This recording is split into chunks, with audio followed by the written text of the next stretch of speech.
In today's video, I'm going to teach you how to copy an object from one drawing to another in AutoCAD.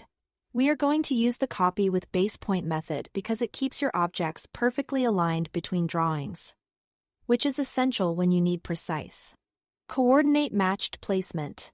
Start by opening the drawing that contains the objects you want to move.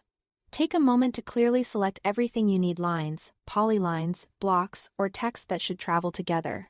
Clean selections help avoid missing pieces or stray elements later. With your objects selected, press Ctrl+Shift+F. This puts AutoCAD into a special copy mode that asks for a base point.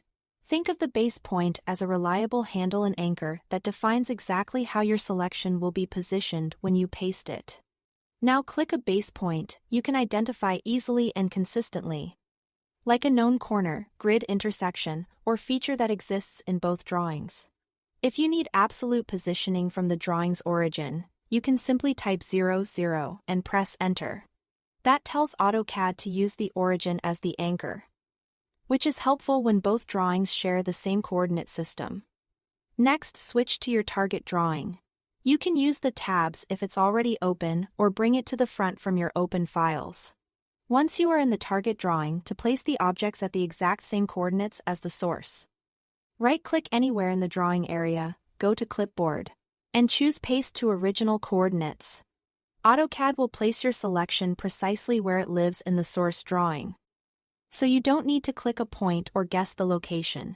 If you don't immediately see the objects, try zooming out or using a zoom command to bring them into view, as they may land outside your current view. A couple of quick tips as you work.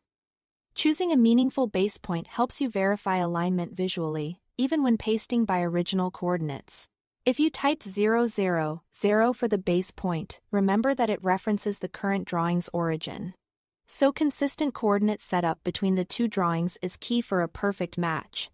Also, keep an eye on layers and properties. Your objects will bring their original settings along, which is usually what you want for consistency. That's all to it. Thanks for watching.